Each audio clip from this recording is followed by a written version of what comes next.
This is this is kind of like ghost to ghost. Just saying. Okay. In fact, I have a ghostly background. To you, it's green, but really, with my ghostly powers, I'm actually able to have various things going on behind me. I, I can sense that on some sort of level here. Hey, you just did like a Johnny Carson impression. Who was he? The great Karnacki yeah, or the great Karnak or something. Yeah, yeah. yeah, Yeah. he did a great job. I don't know how he did it. Well, making as much money as he did, I guess you develop certain powers over the time. Well, Randy, I appreciate you coming on the show tonight, and of course we're talking about uh, ghost and poltergeist activity. I don't know how much you know about me, but I've had numbers of events myself. So you're not talking to a disbeliever. I mean, I think the jury's still out as to what they are, who they are, and where they come from. I mean, I think the more we talk about it with different guests, the more we'll come to an understanding. But how did you get involved in researching the paranormal? It goes back to childhood, back in the late '60s.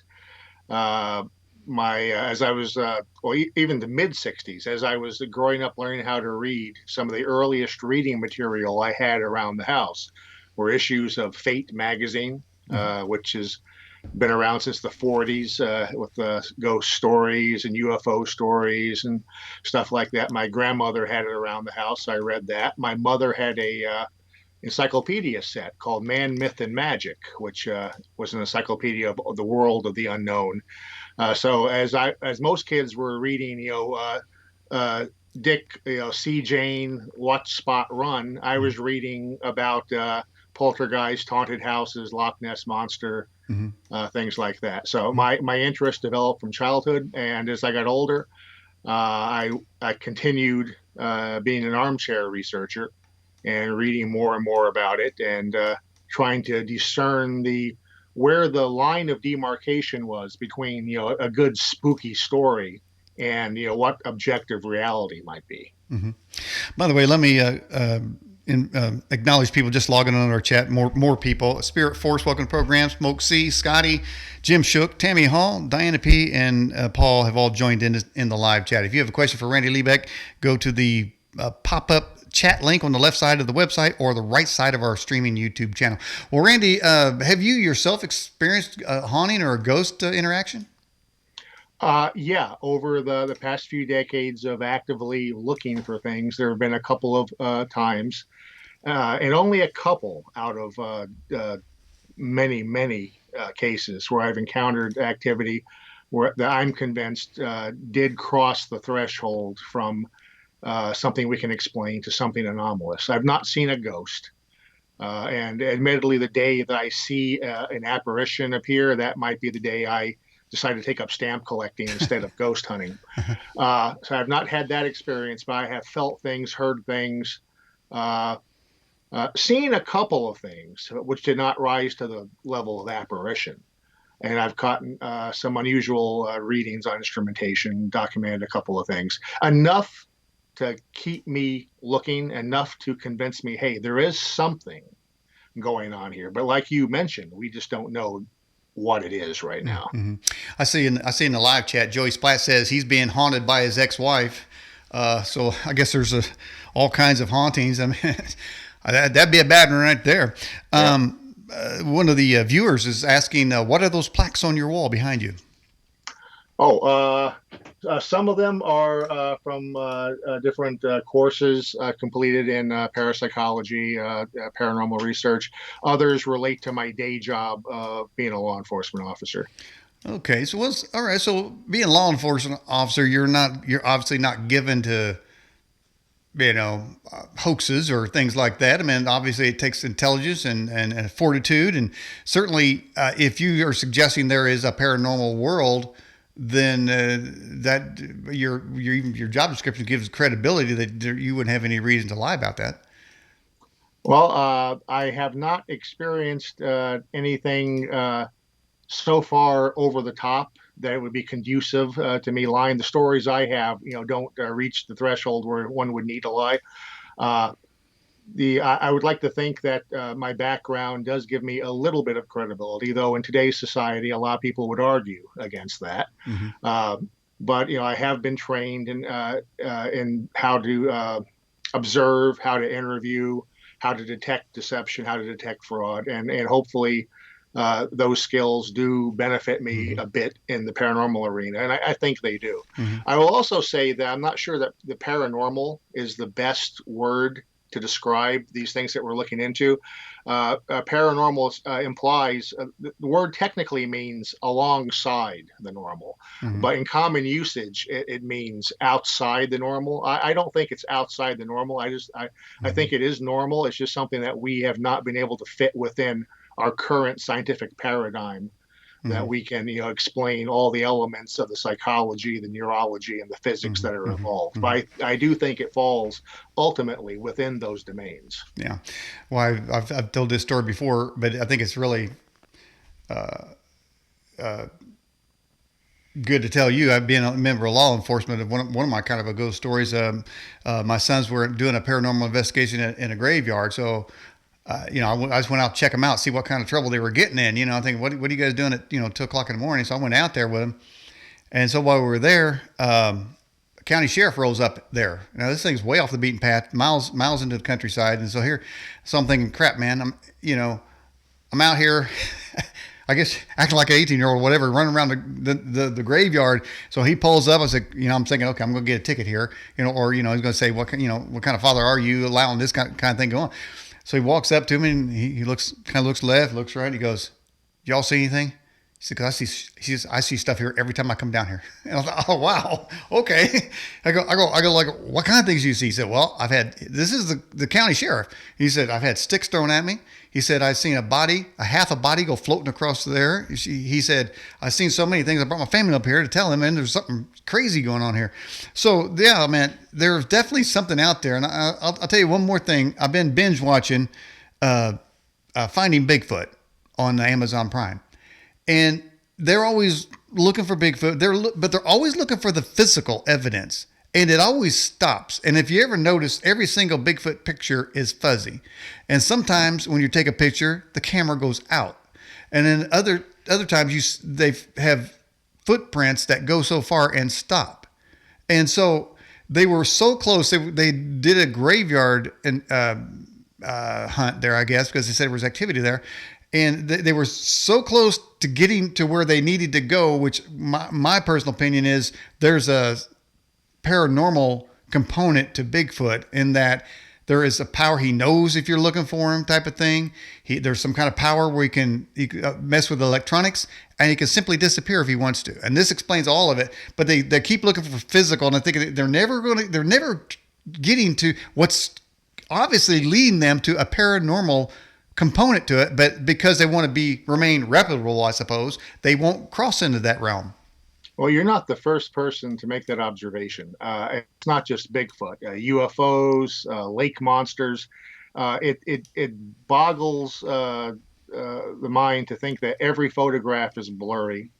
That every time you're at the verge of capturing what could be definitive evidence to present to the world, the equipment malfunctions, or the object knows the camera's pointed at it. It happens in ghost and poltergeist research, which is my area of specialization, but I do have some awareness of cryptozoology and Mm-hmm. ufology. And the same things are reported in those arenas. There are researchers. John Keel, back in the 60s and 70s, was a firm believer that whether it's a ghost, a UFO, Bigfoot, or back in the old days, fairies and leprechauns, that Mm-hmm. it's all a manifestation of the same phenomena. It's just presenting itself in different Mm-hmm. ways to different people, different cultures, and different times. Well, And you're right; it does seem to have an awareness of what we're doing, and it'll let us play along to a point. But when it comes to getting, mm-hmm. proof of its existence, that's when it stops playing and make sure that that proof or that level of evidence is not obtained. Right. And it also seems that those who intentionally go looking for him don't find him, and those who are just walking down the trail do find him. It's interesting you mentioned the same thing about fairies and gremlins and UFOs, because we had a guest on the program, very reputable lady named Chase Klosky. She's part of MUFON, and she was. You might want to go back if you through our archives and listen to a story. I think I took just a section I had the whole interview, but I also took the sections of just her actual alien contact that she had. She didn't expect it, but what happened was, to sum it quickly, um, in I believe in Kentucky, a farmer called and said, "We've got all kinds of UFOs flying over my property." So she brought her team down there, and so they're just looking around at night, looking around, looking up, and sure enough, a UFO comes by. Well, so the UFO is flying, and then all of a sudden, she said that they all had a certain fear that came over them, and she looked down with the farmer, and there's a 4-foot gray alien just standing right there, right in front of her. And she said, "You don't understand the fear and the terror that will happen to you." And there was like a fight or flight.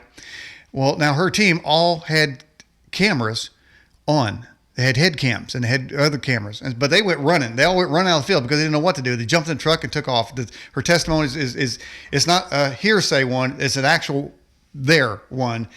And then later she got a call from her technical guy who said, "You're not going to believe this.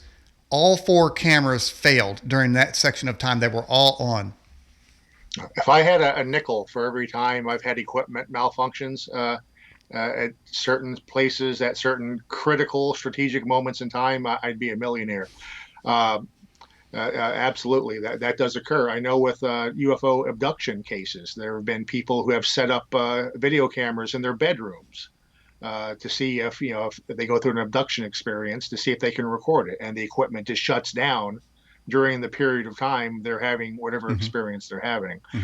So there is an intelligence involved in this. It does seem that the line between UFOs, ghosts, certain cryptozoological entities, that line is not very thick and not very sharp. There is a lot of bleed over. And I'm open to the possibility that we may be dealing with the same phenomena. It just takes on different approaches. If you see a glowing ball of light, if you see it floating through your bedroom at night, we define that as a ghost.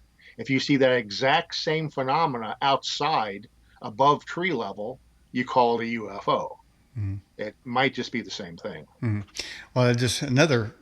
The camera malfunctions just are endless. There's an episode back to Finding Bigfoot where they had evidence of Bigfoot activity. They set up a trail cam, and the bait they set out or whatever that only the Bigfoot could have got to was gone. Then it said at the end of the show the camera malfunctioned and they didn't get it. So let's go to some questions for you. This is from Put Yahweh First. It says, "What do you think about creatures being caught on game cams?"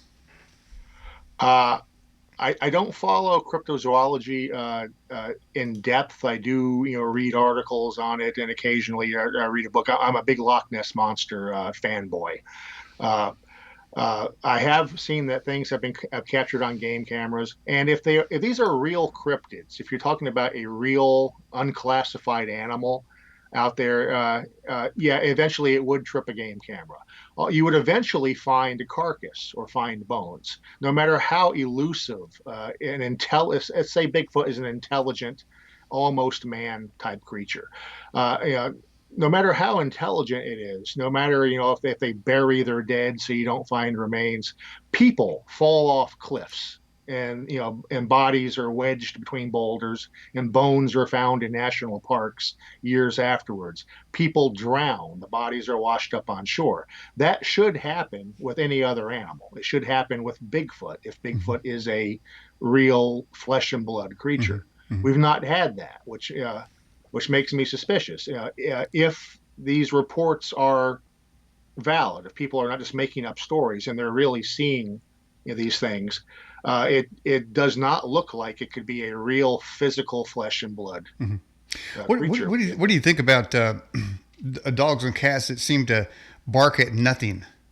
Are they seeing something? I don't think it's nothing. I think absolutely it's been established through well over 100 years of psychical research and the literature of the field that's been documented. Dogs particularly, but also cats and other animals, other household pets, do react to certain things. I've seen animals at locations from investigating a haunted house where a dog would go to the stairs going down to the basement and stand at the top of the stairs, just barking uncontrollably And when we would go down the stairs, the dog would absolutely refuse to come down. That's scary. That's there's something. The dog is sensing something. I actually think maybe the best piece of equipment to bring on a ghost investigation, forget about Mm-hmm. magnetometers and infrared cameras. Bring a dog Wow. if you have that option. Uh-huh. All right. And Paul Shishi says, "Do you believe Bigfoot is terrestrial or extraterrestrial? Uh, Extraterrestrial." well, I am not enough of a specialist in Bigfoot to have an opinion. And I'm aware of theories that some sort of extraterrestrial, but that's totally outside of my domain, and Hmm. I'm not qualified to Um, even address do that. you think every house has a ghost in it? No. I've heard the hypothesis put out by some people that ghosts are everywhere. Uh, these same people also point to thousands of photographs of dust particles on digital photographs, which they call orbs, and say, here's the proof that there are thousands of ghosts out there. Every place is not haunted. Mm-hmm. Uh, every death does not result in a haunting. Hmm. People throughout the world have died since the beginning of mankind. Millions, billions of death in our history. There are not that many ghost reports out there. There are not that many places with active haunting reports. So no, not every place is haunted. Not every place where there's a school of thought that traumatic death it can be likely to trigger a haunting at a location. Hmm. Well, there are lots of places with traumatic deaths where there is no haunting. So we don't know what the formula is. We don't know all the ingredients that go in the soup, and we don't know what the amounts of those ingredients are. Hmm. We don't know why one place is haunted, one place is not. Hmm. Right, and I think the thing, maybe that's why science rejects it, like they claim to, and that they cannot reproduce a haunting or a specter. These things seem to be random, but there's enough evidence out there, really. I mean, anecdotal evidence and eyewitness testimony to say something is out there. Then there's the anomaly of the Skinwalker Ranch, where you have everything there. You've got ghosts, you got poltergeists, you got UFOs, Bigfoots, dogmen. I mean, it's a cornucopia of a freak show. But I'm just wondering how big, how many creatures reside on in another dimension? Is it an infinite amount, like infinite amount of universes? Well, I wouldn't have a clue. Interdimensional incursion is one of many hypotheses to explain ghost haunting, poltergeist activity.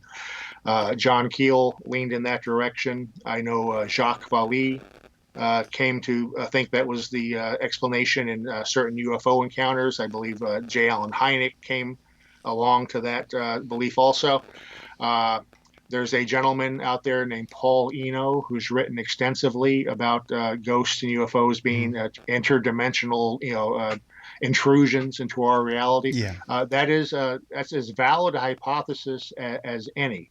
I don't think that could explain everything though, because especially with hauntings, there are indications in some cases where there's an identifiable entity or consciousness around. Mm-hmm. If you have your wife, Edna, who died 2 years ago, and now you're being haunted by something, and you see the apparition of Edna, and you smell Edna's perfume, and Edna is doing things which are distinctly Edna. That suggests to me, if it walks like a duck and quacks like a duck, Mm-hmm.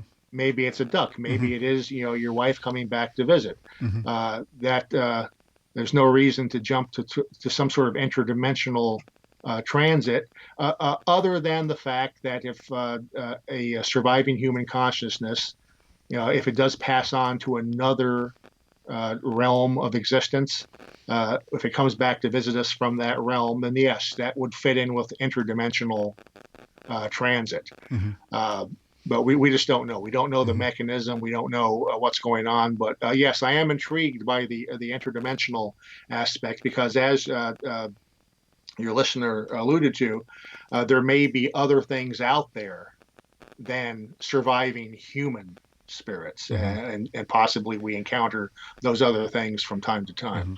Now, it seems that ghosts always seem to be in the shape of a human. and sometimes they seem to have the clothes of a human.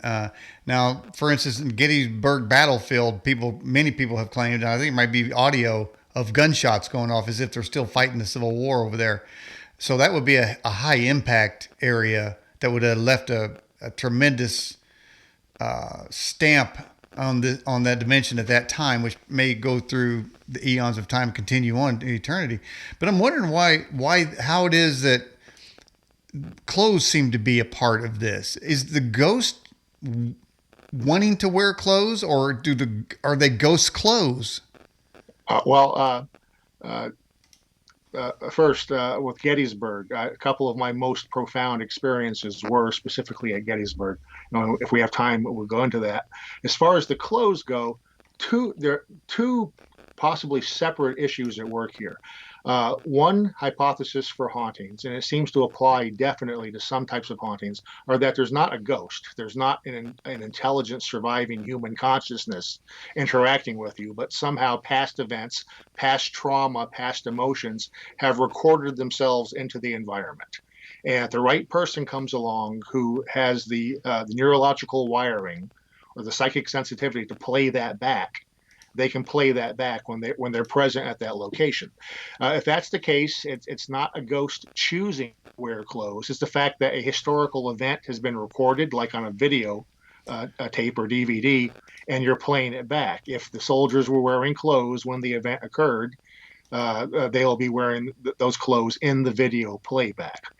The other end of the spectrum is that, yes, we have a ghost. We have a surviving human consciousness. Now, by definition, that would be some sort of energy field. There's no body, there's no flesh and blood. It's whatever makes up the fabric of human consciousness, whether it's in a body or not. In those cases, the assumption, and it's based on 150 years of observation and further observation, but documented scientifically for about 150 years, we're assuming that the surviving energy field does not constantly have the shape or form of a human being. It takes on that form when it wants to interact with another person and let itself be known. Now, let's say you or I are dead. We're floating around as some sort of energy field. Mm-hmm. We want to make contact with somebody. We want to show ourselves, and especially if we want to show ourselves as how we look. You with the cowboy hat, me with my bald head.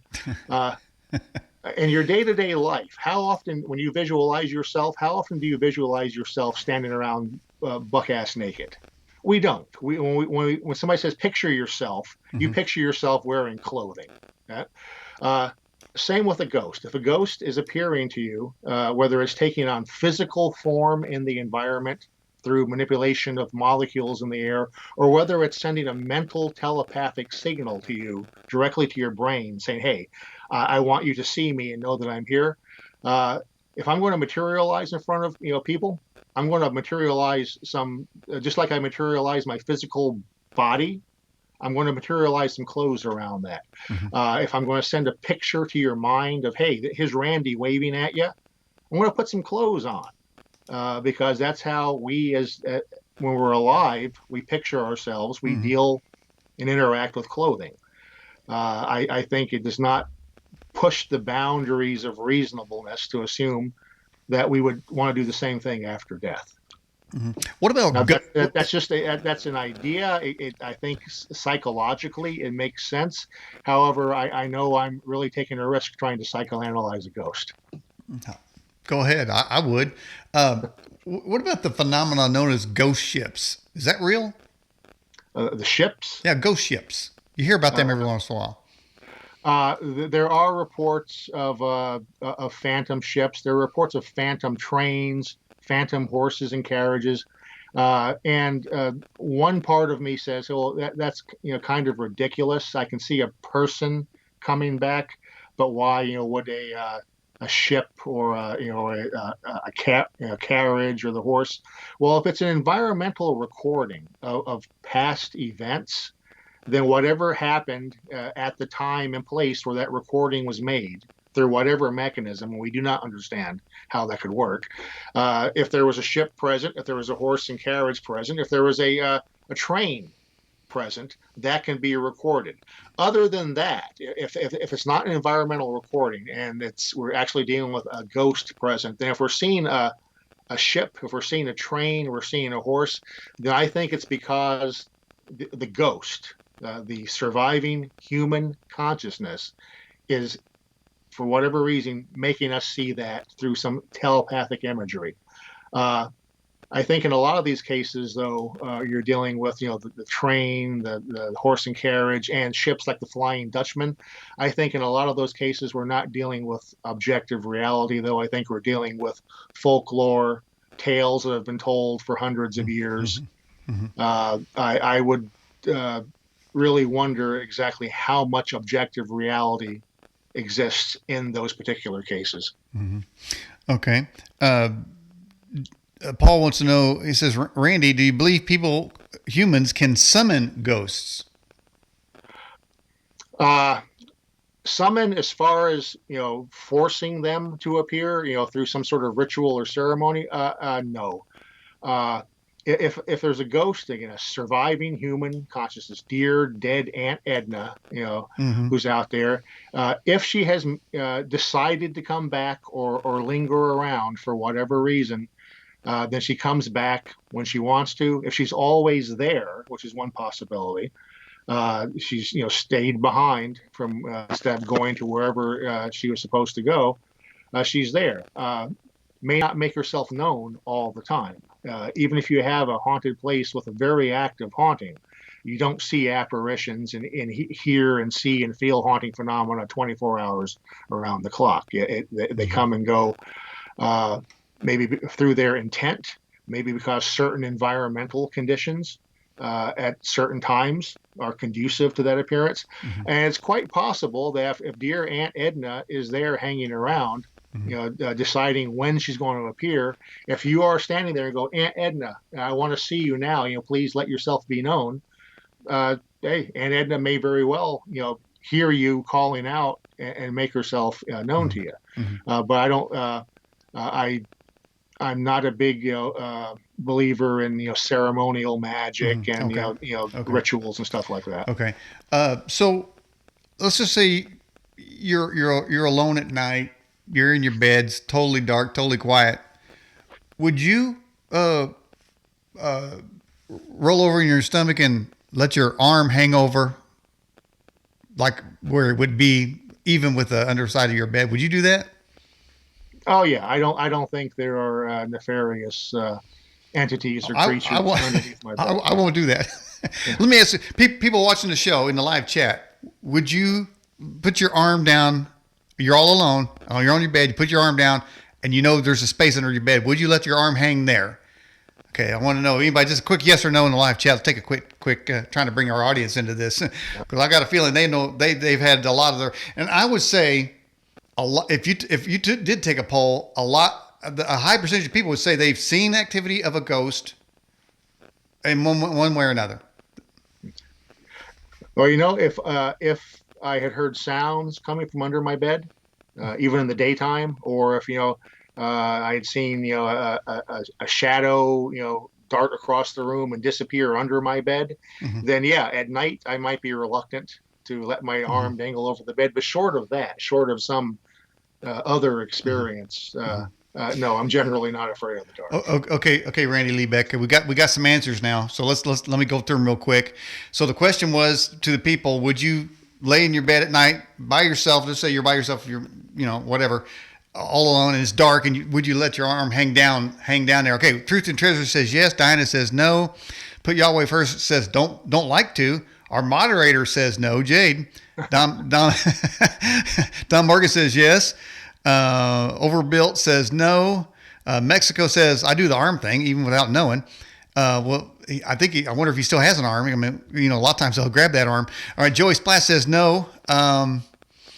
Flip It says yes. And then there's some things about feet. I mean, you could have your feet uncovered, and everybody knows, okay, if your feet are uncovered, it's going to get you. Okay, you know that something's going to grab right at your feet. You have to have your feet under the covers. Okay, everybody knows that. I don't know what they're saying there. Everybody, this is just a ghostism right there. All right, let's get to a couple questions. More questions for you. In fact, it's from our moderator. Jay says, "Is there any smells to the presence of a ghost?"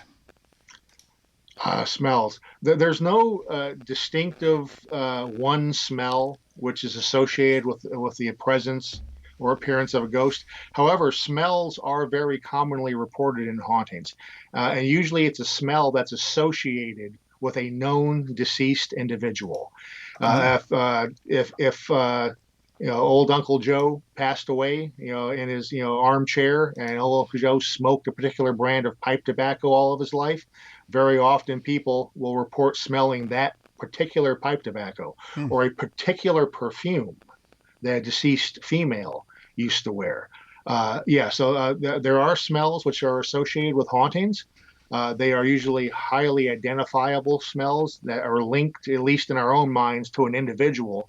And that suggests to me that that smell is not an actual physical.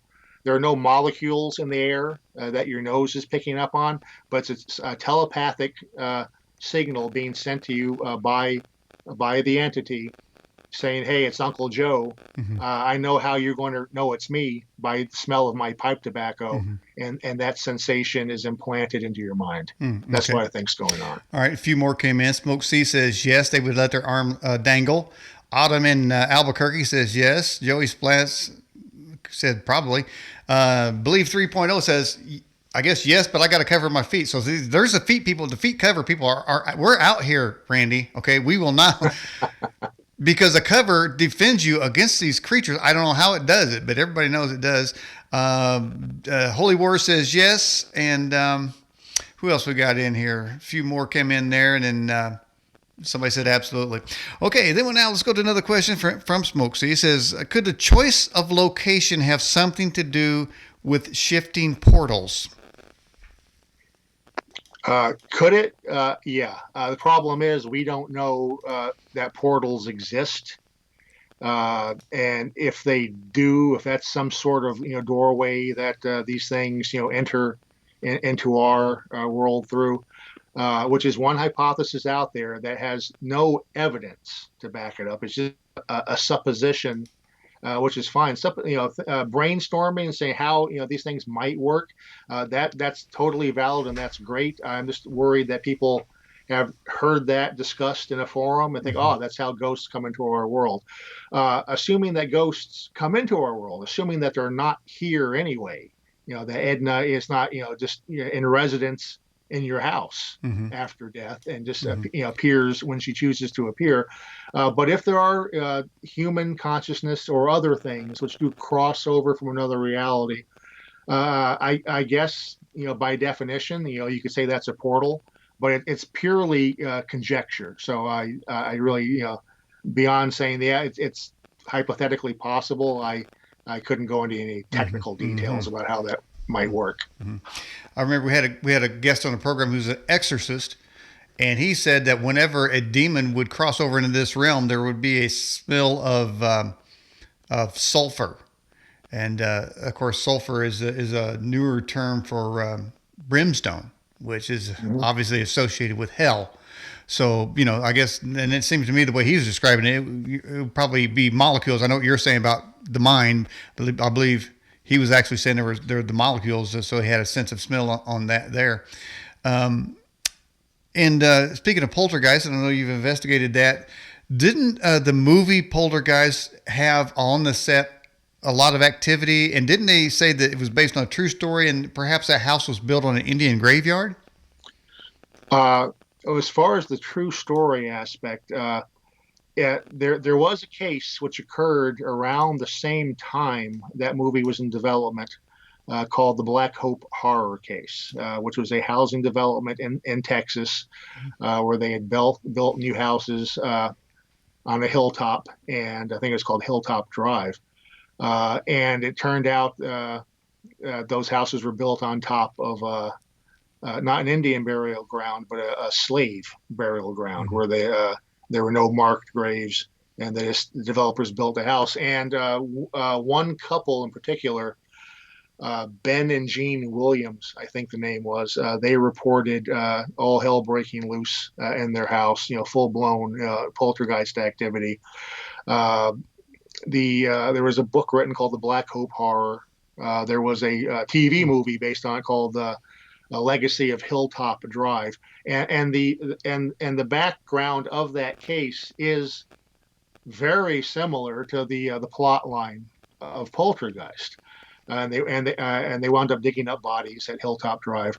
It was the case was ongoing while the movie hit the movie theaters, and some people said yes, Poltergeist is based on the Black Hope Horror slash Mm-hmm. Hilltop Drive Mm-hmm. case.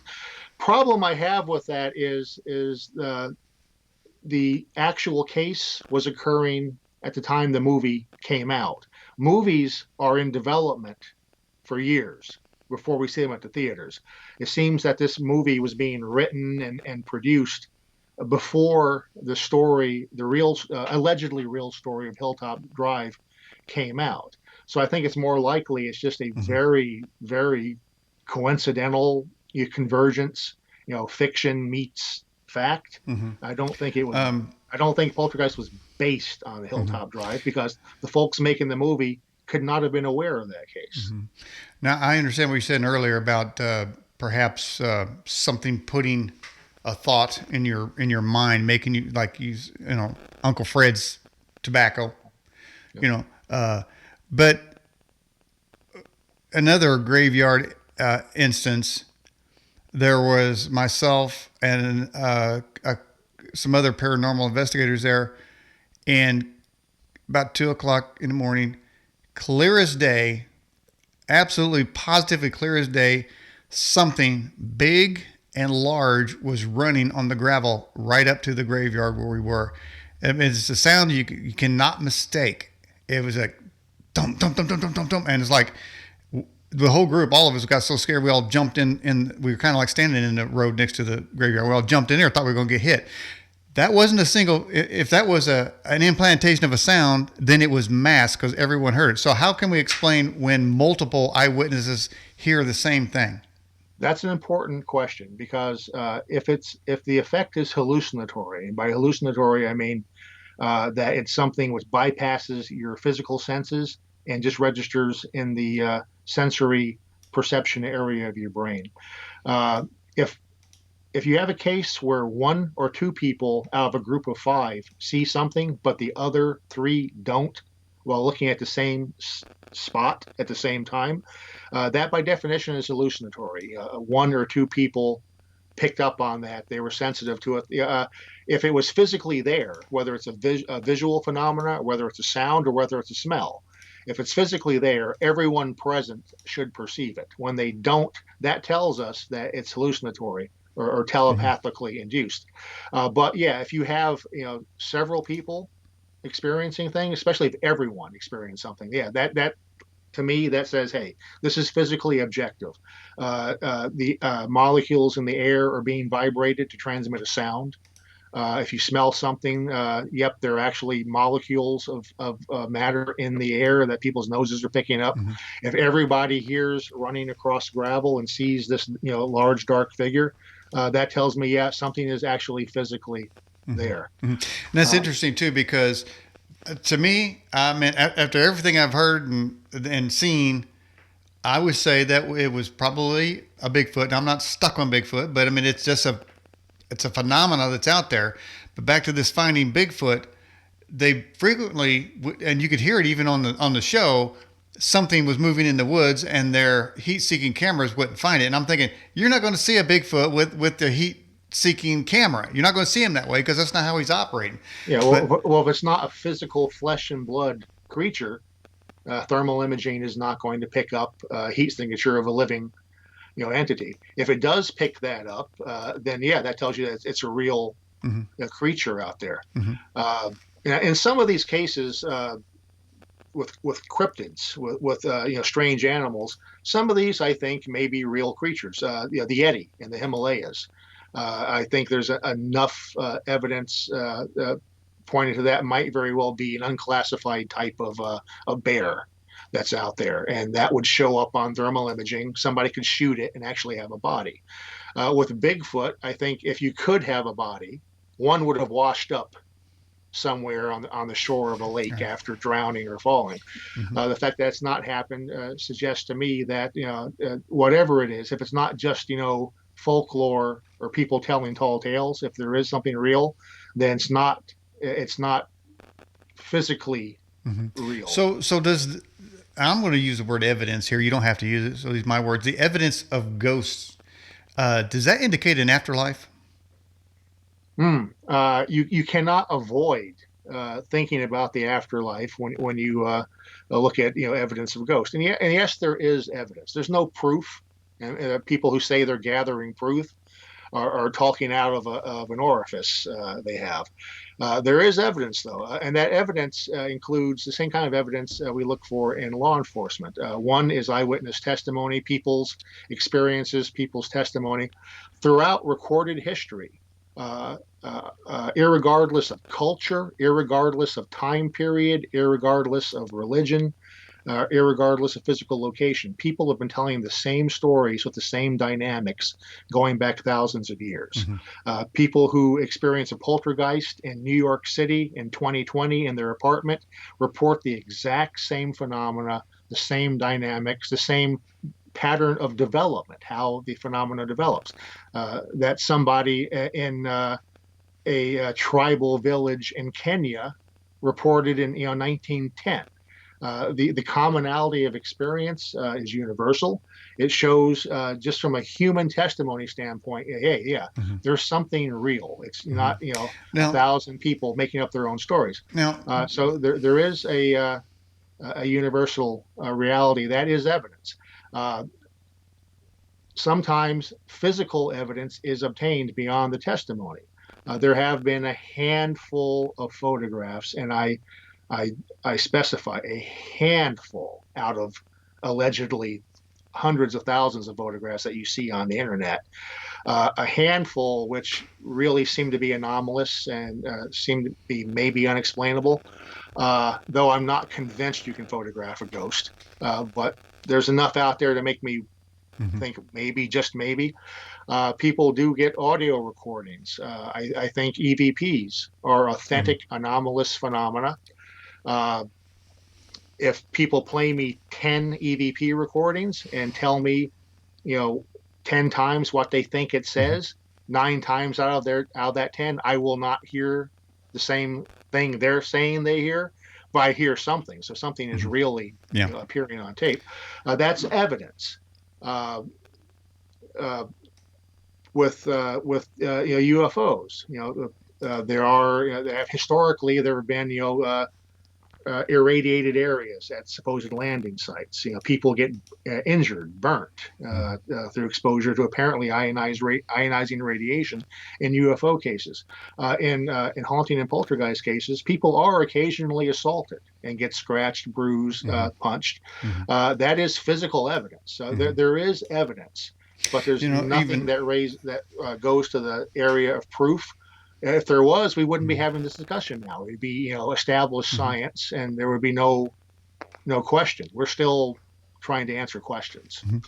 Okay. There's another question from Australian Ben, previous guest.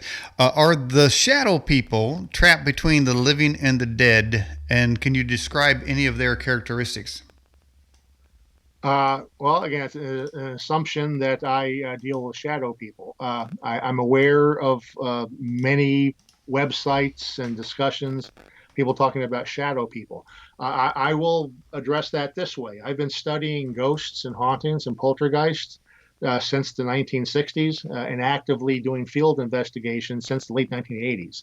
In the literature of the field, the books, journals, articles written on ghosts and poltergeists going back to the 1800s and earlier, shadow people was not a reported phenomenon.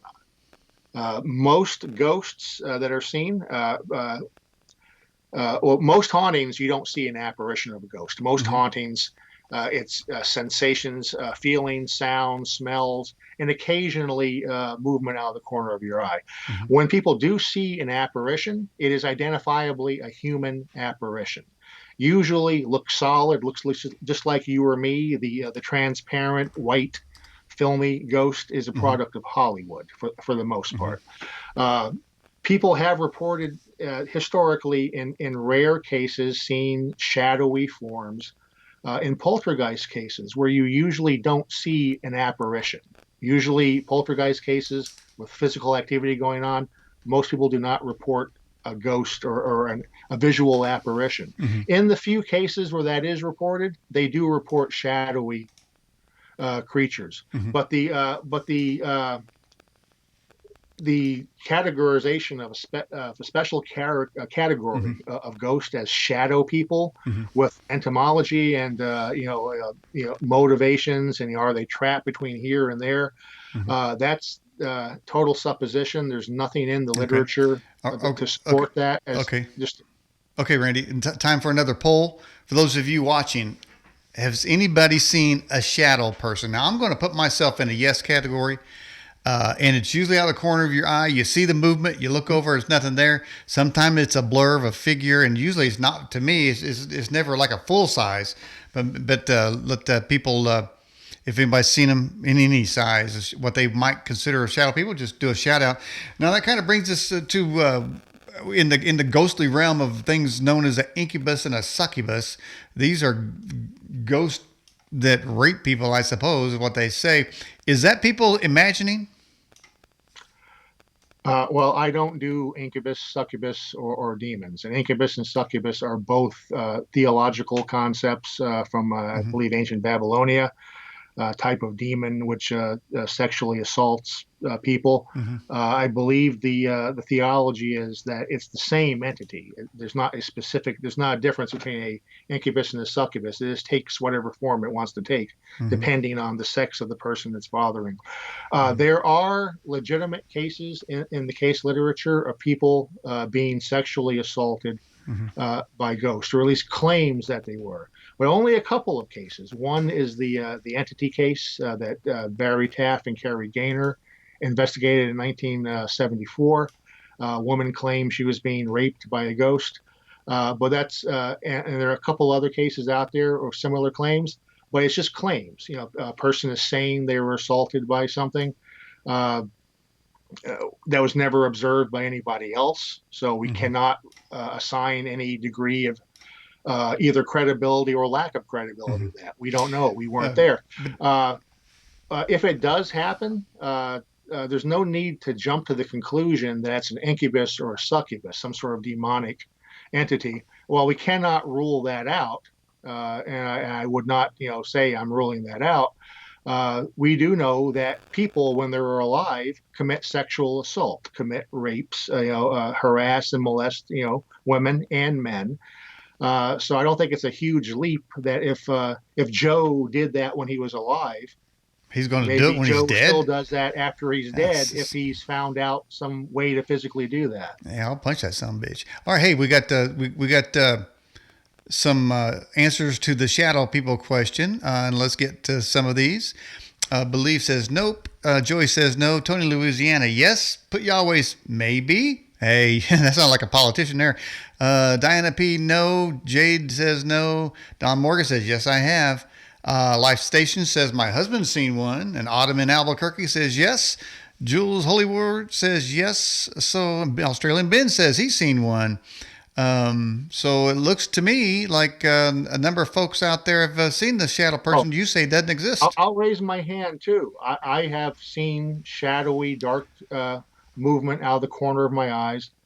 In one case, I saw it right in front of my eyes. It wasn't peripheral. It was Mm-hmm. dead in my face in a dark room. Mm-hmm. It was something that was darker than the what I thought up until that moment was the absolute darkness, blackness of the room I was Mm-hmm. in, but something that was darker appeared in front of me. Mm-hmm. So yes, I've experienced it, and certainly lots of people do legitimately.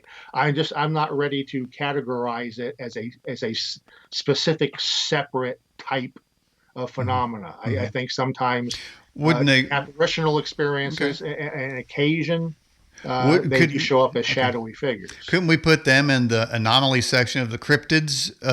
We mentioned UFOs, fairies, gremlins, goblins. I mean, there's a huge list of creatures that people have claimed to have seen. Little people. The Indians believe in little people running through the forest, and Hmm.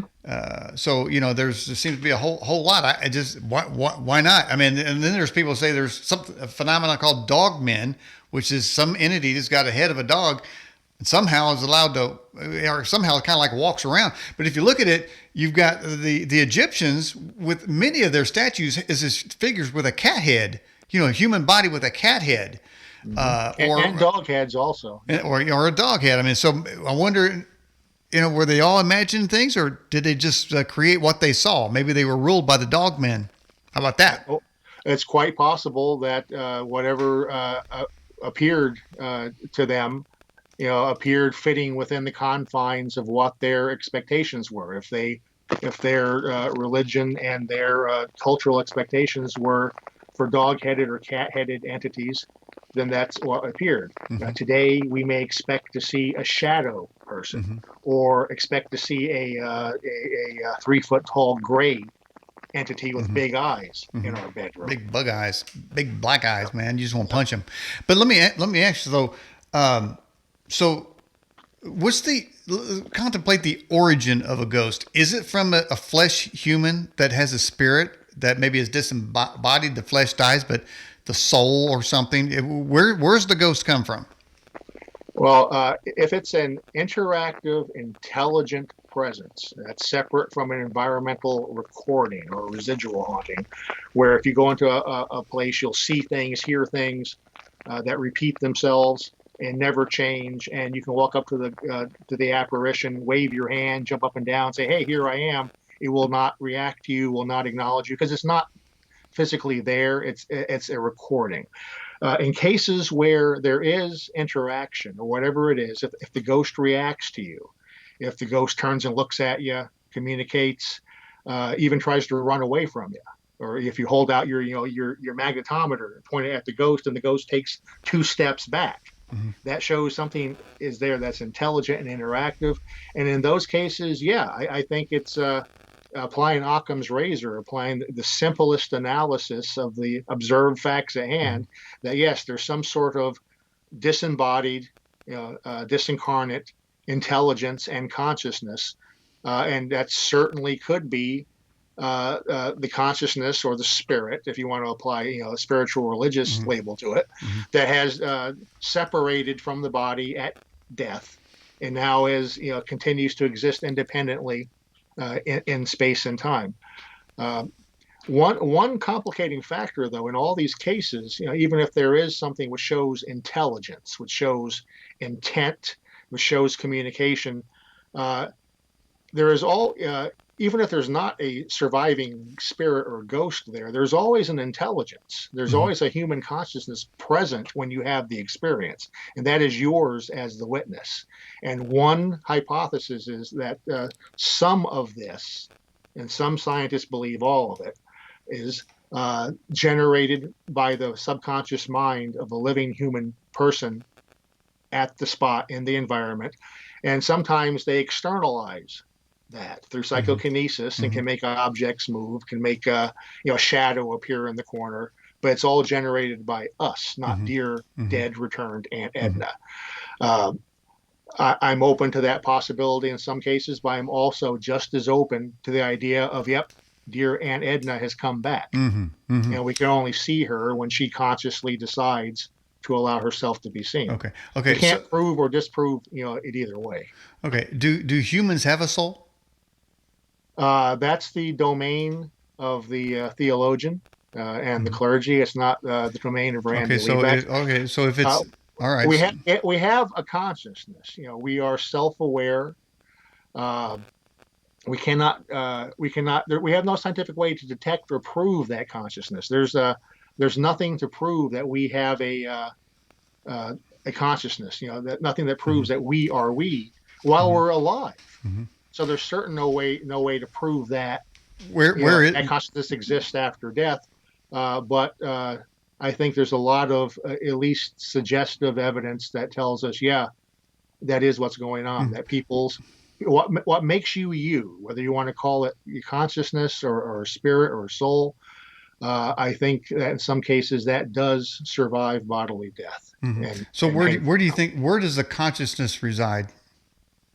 Uh, Neurologists will tell us it's a electromechanical chemical process of the functioning of the human brain, that it resides in the brain, and when you die, it dies with every other a form of brain activity. Uh, I don't think they've proven their case. We have cases of people who have near-death experiences, people who uh, are undergoing medical procedures where they're totally out. They're registering no heartbeat, no brainwave activity, and they report they're floating above the operating table and can describe what's going on. Even and you could say, well, they're just hearing. We think they're totally under, but subconsciously they're still hearing something, Hmm. and that's forming a memory that they're reporting. But in some of these cases, these people floating above their body will float into other rooms Hmm. or float above the doctor's lockers in the locker room and see something, a document or a copy of Playboy magazine on top of the locker where there's no way they could have seen that or and from their vantage Hmm. point on a table. So something does suggest and is highly suggestive that your consciousness, your awareness, can separate from your body even when you're alive still, but maybe near Hmm. death, Hmm. and move around and perceive things. People have out of body experiences where they say they leave their body Hmm. and go other places and report back on what they see and Hmm. experience, Right. sometimes very accurately. That Okay. ties into remote viewing. Hmm. So I think there is at least suggestive evidence that your consciousness can exist independently of your physical body.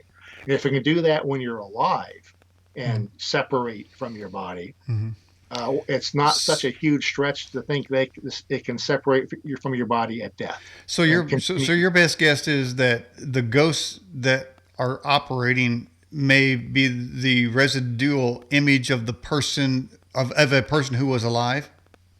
Well, more than residue, I think it has their memories, their Okay. sense of Okay. self-awareness. And So okay. if So it stop comes there. back and tries to Okay. contact a loved one, Okay. obviously it remembers the loved one. Okay. So we got that. So that, let's just agree on that point there. So is every person that has ever died, is their consciousness floating around uh, in a ghost apparition type of way Oh, form? you asked the $1 million question. Uh, uh, don't know. I do know that with billions of people who have died, if that's the case, then there'd be billions of ghosts, apparitions floating around. Hmm. But there are not that many reports. Uh, uh, Either if everybody who dies, if their consciousness survives in our realm of existence, not all of them make contact or make themselves known. Maybe they all can't. Maybe just like some people, everybody can learn to play a musical instrument, but not everybody can be Mozart or Beethoven. Hmm. Uh, Maybe some of these ghosts, have the ability or develop the ability to make themselves known. To touch people, to move an object, Hmm. to appear physically, or to make the smell of pipe tobacco. But others can't. Don't know. Hmm. Maybe when you die, maybe you really do go somewhere else, heaven, hell, or whatever your particular religious beliefs accommodate. But some people don't get on the boat, Hmm. whether there's a at the bus stop, or whether they decide, hey, I don't want to go through that to that light Hmm. and Hmm. step through the other side. Hmm. Maybe because they're afraid. Maybe they don't want to wind up going to hell if Hmm. they think they've been naughty in life. Or Hmm. maybe they do not want to leave their child or their loved one behind. And Hmm. it's a conscious decision. Hmm. Total supposition. I don't know. I don't talk to ghosts. I don't know what their motivations and psychology is. But I think that's uh, within the realm of possibility because that's how human minds and motivations work. You're Mm-hmm. afraid, or you want to Mm-hmm. stay with a loved one. Okay, so when you die, Randy Liebeck, where's your consciousness going to go? There's a wonderful Irish pub in Manhattan called McSorley's Old Ale House.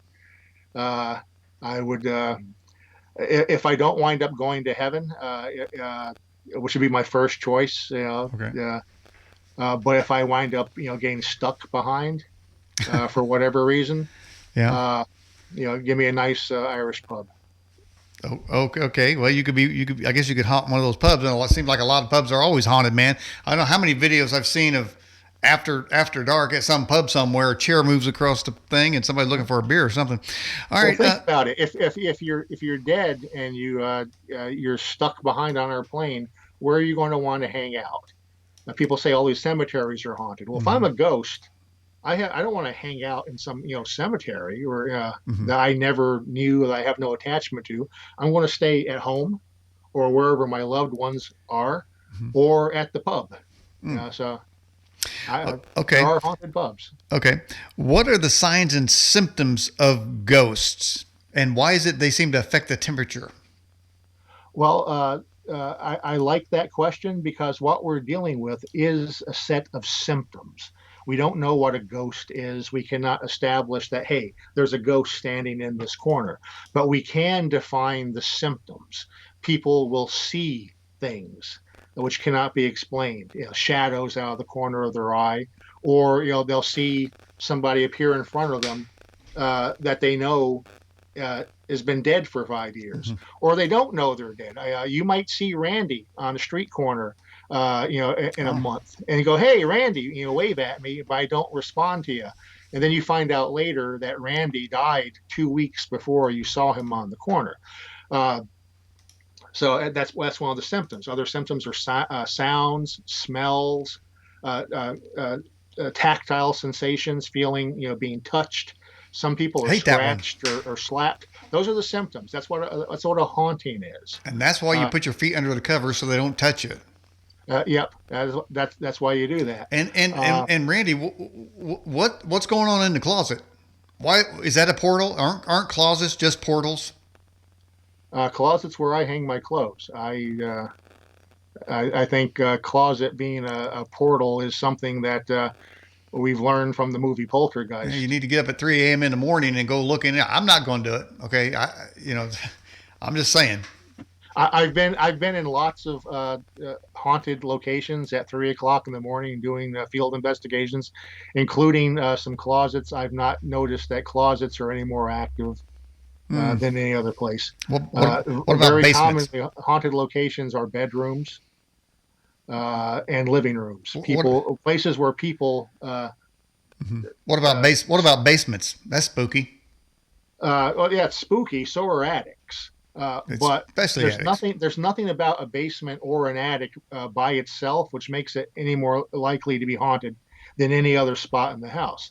Yeah, if people report, particularly things happening in the basement, then yeah, we want to keep our eye on that Hmm. basement. Hmm. Uh, if Well, it's uh, always cooler in the basement too. if something traumatic happened in the Hmm. basement, and I've worked cases where there was supposedly a body buried in a basement, and that was the trigger of the Hmm. haunting. Hmm. Uh, and yeah, we all felt stuff in that basement. So in a particular case like that, where there is some connection to an event, Hmm.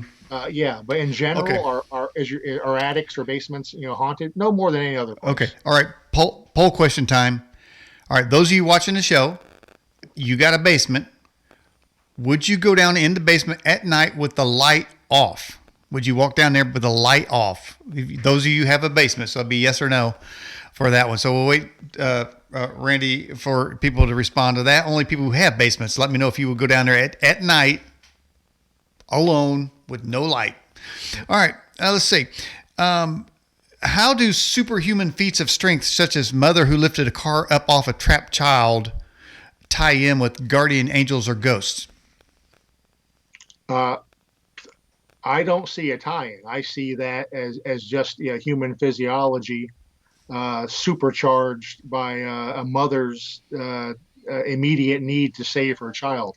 And there are many cases of that. People lifting a car off a kid or a loved one. where normally you think they could not do it, or it would cause permanent or severe physical damage to your arm or doing that. But there are many documented cases. There are cases I'm aware of from my work as a police officer where that's happened. I've been at places where a couple of us have picked up a car to get off of somebody, Mm-hmm. and then afterwards we could not repeat it, trying to do it Mm-hmm. under the stress of the moment. Mm-hmm. I believe that under stress, the human body is capable of much more than we think we can, than we can normally do. And under stress, the adrenaline and the other hormones that pump through the body tend to protect you from some injury, tend to protect you from muscular skeletal damage. Mm-hmm. I don't think that's anything to do with ghosts or guardian angels. Mm. I think it's to do with human beings can do some amazing things when survival depends on it. Well, that ain't no fun. I'll go with the guardian angel. All right, Randy. We got the answers into the question that we just posed. I love doing this. For those who have a basement, would go down there in the middle of the night with no light. All right. Don says yes. Believe says hell no. Jay says I have, but I don't like it. And Life Express says nope. And then Jules Holy War says no way. Now, Australian Ben says, yeah, I'll go down there with a big knife. So you got to watch it. If you go down in the middle of darkness, you got to watch the knife. And why is it when you're going in the basement, even if you have a light on, you know that light's going to go off, it's going to just go burn out, or somebody's going to throw a switch that ain't there. You know that's going to happen, Randy. You got to admit it. You got to go there. It happens in every horror movie. All right. Truth and Treasure says yes. Autumn and Albuquerque says yes, no fear. And then... let's see that. Then the thing scrolled on me, but that's okay. So there's a number of people. It looks like the people who wouldn't do it outnumber the people that would. Well, I wonder if those people who wouldn't do it have had experiences in their basement before. If you've encountered strange stuff in your basement, or if your dog goes to the top of the stairs leading to the basement and just barks and refuses to go down. See, he knows. Then yeah, in that situation, I might be a little reluctant to go down to the basement, without a flashlight in the middle of the night. But short of some other correlation like that, a basement is a basement. Just like you got to go to your bathroom. It's a portal at 3:00 in the morning. Well, go to your bathroom. How's the basement any different? All right. Well, Tony in Louisiana says the reason that the ghosts are down there because it's cold, and we all know when a ghost moves into our realm, it drops the temperature. I think because either the heat goes out of your area and cold comes in, or the cold of dark space of nothingness where they reside comes in, and that's why the temperature goes down. Hell yeah. Okay. I mean, I don't know that, but well, I just said it. Now you do. Okay. Yeah. I mean, here's they like cold and damp. I don't know why that is. Maybe that's where they live or something. Okay. In the this is for you, Randy. In the exorcism of Emily Rose, the priest called for an evil spirit to give its name, but it gives many names. Is it common for evil spirits to dwell in one person? For many evil spirits to dwell in one person? I have never interacted with an evil spirit, never talked to one. I don't know for a fact that they exist. Again, anything of demonic possession is the realm of the clergy, not the realm of a. Well, they don't own everything. They're not in control of nothing. Well, and I'm not in control of demonic entities. I investigate surviving human consciousness and the abilities of the human subconscious mind to affect the environment around them. Well, how do you know? Well, Randy, I've never come across anything demonic. Okay. I don't deal with possessions. Well, okay. And the Emily Rose movie, that's a movie. It is based on an actual case where a lady named Anneliese Michel in Germany was supposedly possessed. She was given a long-term exorcism by the Catholic Church. And she starved to death while under the care of the Catholic Church. And there was a lawsuit. Priests were criminally charged. The movie was loosely based on that, but the movie is a movie. It's highly fictionalized. Yeah. Well, obviously, you're not familiar with the realm of the demonic, and I wouldn't say that priests or anybody else, clergy, are are walking around in that realm. I mean, they may talk about it maybe because they're in some leadership position, but I think a lot of people might disagree with you on the existence of the demonic realm. But since you don't believe in it and you don't I'm not understand. saying I don't believe it. I'm Okay, saying you don't that's not research what I it. deal with. You Just have, like I do not okay. investigate dogmen or. Okay, but you obviously you haven't researched it. I guess is that true? Fair enough? Is that fair? Have.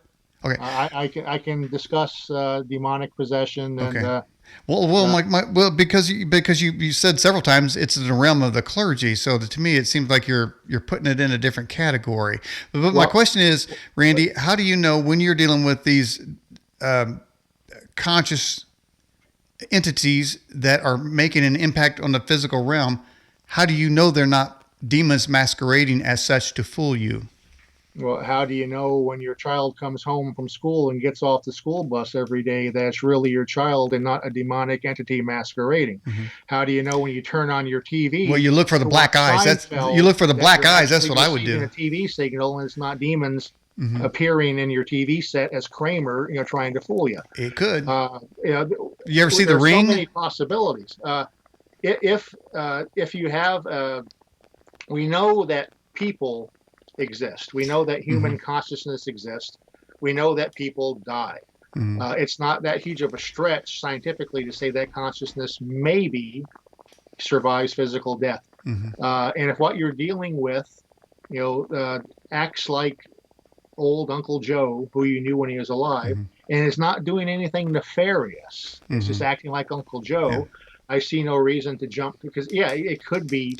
Well, it seems in your something, but you have to have something that triggers that. Well, Randy, it seems, and there are ghosts. There are cases where nefarious stuff happens. There are cases where whatever is there, it may be nice for a while. You may think, hey, it's dear, Uncle Joe. Yeah. But then things get, kind of dark. Well, it seems like you keep putting ghosts in these entities in a Casper the Friendly Ghost scenario. Uncle Fred and most of them are. But I got a feeling there's a lot more kind of nefarious activity going on that maybe is not been discussed on this issue here. But so are you saying then that you could not be tricked for a demon masquerading? Because if your child comes home, like you say, you would know, well, if the child starts eating pencils or it's got black eyes, or if your TV is projecting things at you, subliminal messages, which goes on. So there are those things. But how can you guarantee that you can't be fooled? I can't guarantee that I can't be fooled. I can't guarantee that what I come across at a haunted house is not demonic. Just like I can't guarantee that it's not, a reptilian alien from Zeta Reticuli. Taking on human form to fool me. But Occam's razor, the simplest, most likely explanation without really having to stretch things, is that a ghost is either a surviving human being, outside of the body, or it's something generated by a living human being, which mimics a ghost, but it's a psychokinetic projection from you or I. And they're I approach this from a parapsychological standpoint. The application of psychology, neurology, biology, and physics to this. I don't apply theology. I don't apply the world of the demonic, though I do not rule out the possibility. And some investigators claim, I knew Ed and Lorraine Warren. I've talked with and actually worked with other people who I've worked with clergy who have done exorcisms and spoken with them in depth. And they say they've encountered this kind of stuff and that the activity takes on specific behaviors, which certainly points towards something nasty. I don't discount their experiences. I don't discount what they say. I've never encountered it. If I ever did, I would walk away from the case just to stay on the safe side of things. But I and most of my colleagues who approach this from a parapsychological standpoint, we have not encountered this. Have you ever some seen? People have. Okay, have you ever seen the movie Signs? Yes. Okay, we have a sound on the line here that sounds just like when they stopped the car and they had the baby monitor and they got on top of the car. We have that sound. We've been hearing that sound in the background, so I'm thinking we got some kind of thing chattering with us at this time from the other realm. So that's what I'm saying. Ghost in the machine type of thing. So we're dealing with Well, ghosts tonight. I think we've got one. that does happen. Very often, people report anomalous sounds and voices coming across uh, tape recorders, analog and digital stuff on video, Mm-hmm. baby monitors. Yeah. People pick up sounds, radios. Yeah. The problem with baby monitors and radios and stuff, they're designed to pick up signals from the air, Mm-hmm. and it's very hard to rule out the possibility you're picking up a stray radio Yeah. transmission or somebody else with Aha. a ham No, radio it set sounds somewhere. exactly like those baby monitors, and that was two aliens talking to each other. Okay, Yeah, so I think and that was a movie. That was not real. That was not that wasn't. based on. You're kidding. I thought that was real. Yeah, well, no, I thought that was a but people, documentary. Crap, but yeah, Randy. a lot of what people expect in a haunting or a poltergeist case, their expectations are colored by what Mm-hmm. they've seen in movies. Mm-hmm. And this stuff does happen. It is Mm-hmm. real, but it's not presented. What is real is not how it's presented in the Do movies. you have any cases that you found where somebody say has an apparition or poltergeist activity, and they say or they tell you that they prayed and it went away? Yes, uh, I've had that happen to me once in a situation where I got spooked Really? and I prayed and it went away. Well, let's wait a minute. Now you've been holding back, man. What's the story? I was living in my apartment, which was in the basement of a house. Uh, the house was haunted. It had been haunted for since the 1920s or 30s. Two people who lived there and lived there before reported it. Mm-hmm. They seen apparitions of a woman walking around and a shadow in the basement. I call it a shadow, not a shadow person. Wow. I was laying in bed in my room. My roommate had his own bedroom. I don't remember if he was in the house or not. It's about 1 a.m., 2 a.m. I'm laying in bed reading a book, completely awake. Uh, I turned out the light, and it was starting to put the book down to go to sleep. And in the far corner of the room, which was now room was pitch black. I turned the light out, but in the far corner of the room, I saw something standing there that was darker than the pitch black of the room I was already in. Wow. It was radiating a sense of what I can only describe as pure evil, pure Aha. hostility. Wow. Scared the crap out of me. My first approach was to look at this logically and say, okay, I'm aware of hypnagogic and hypnopompic sleep conditions where when you're starting to fall asleep or just waking up from sleep, that dream imagery can superimpose itself over what you're really seeing. You're partially awake but partially asleep, and you're having dreams on top of the real reality you're seeing. However, I was not asleep, had not fallen asleep, was wide awake, which is why I was laying in bed reading. But as soon as the light went out, I saw this thing and felt this thing in the corner. Wow. It radiated what I can only describe as a sense of absolute, utter evil and hostility. Mm. I was afraid to move. I put the book down, did not even want to move at all because I felt that if I moved, it would know I was there, which I guess it knew already, and it would be aware that I was aware it was there. Wow. This was not something that I had encountered previously. It was not something that any of my parapsychological hypotheses on physics, neurology, or psychology really seemed to apply to. I was raised as a Christian. I did start praying to God that whatever it is, make it leave and not bother me fervently for quite a while.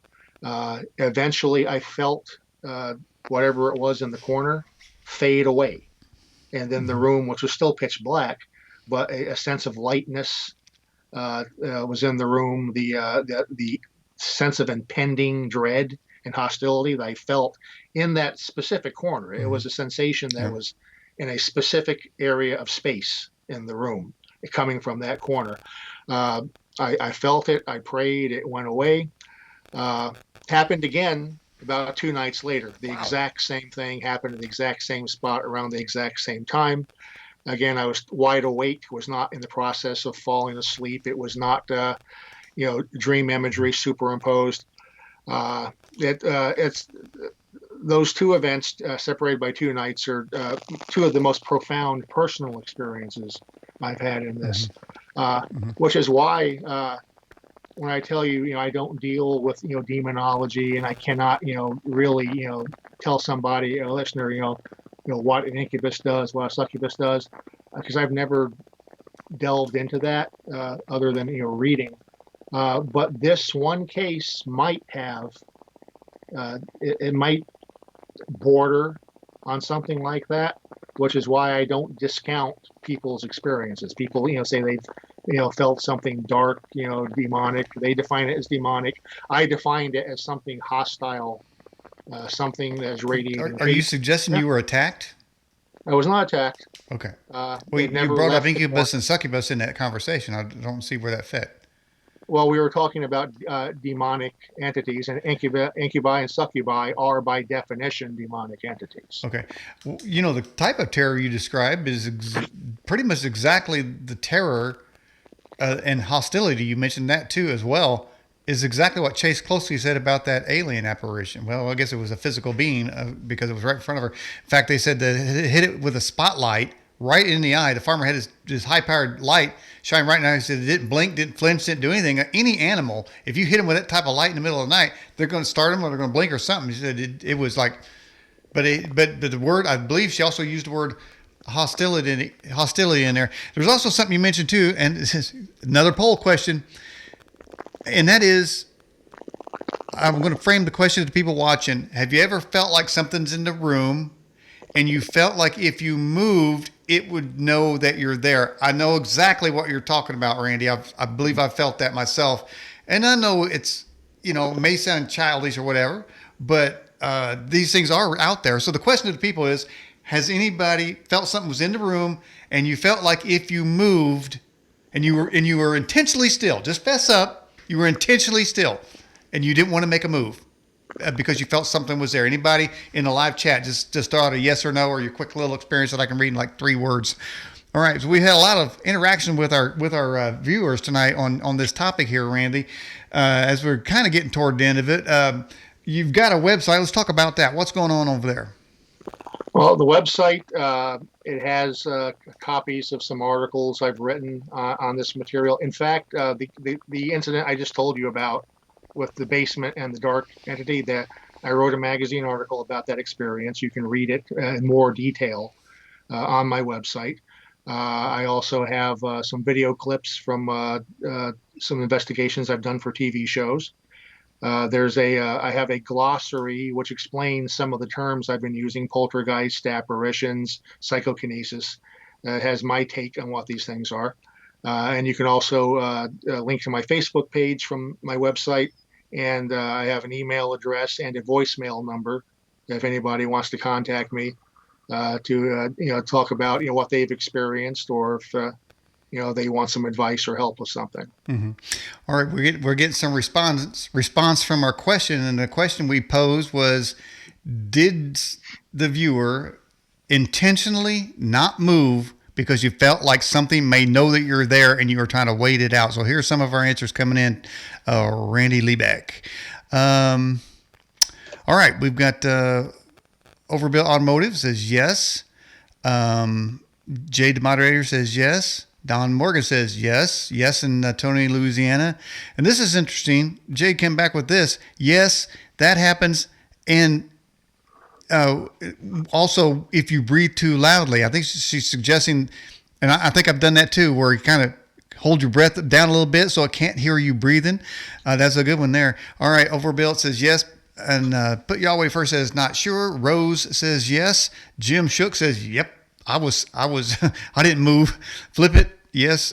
Scotty says I probably did. And so there's a lot of people, a lot of responses to that one there. But that's kind of along the lines also of something called sleep paralysis. Have you experienced that, or what's that all Well, about?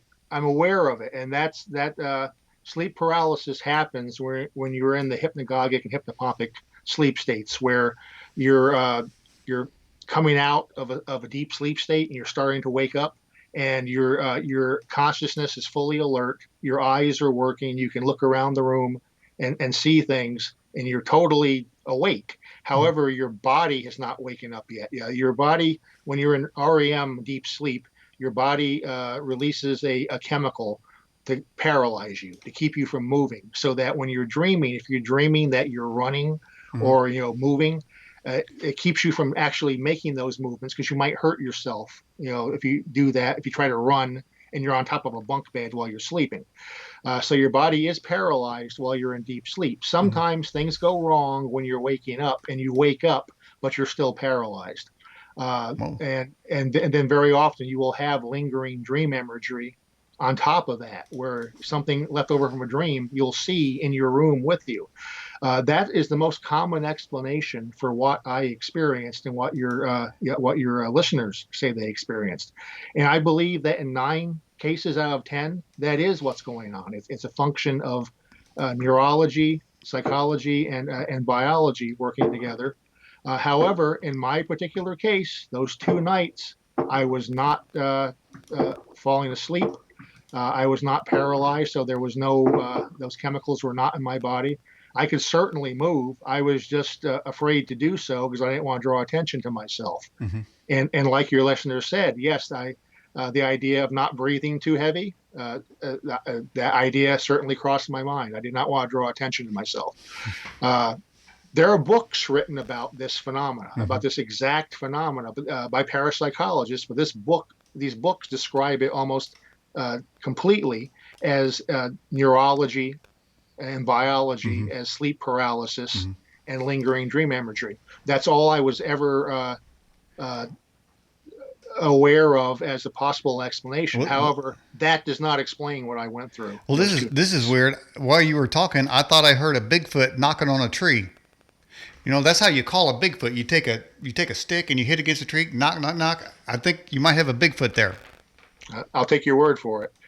What you might be hearing is fireworks outside the house. It's Diwali, and a Hindu holiday, which is celebrated in New Jersey and around the Wow. world. And there are lots of loud fireworks going off all around Wow. me right now. That don't sound like social distancing.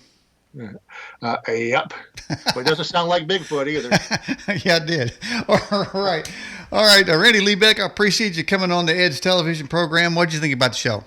Oh, I enjoyed talking with you.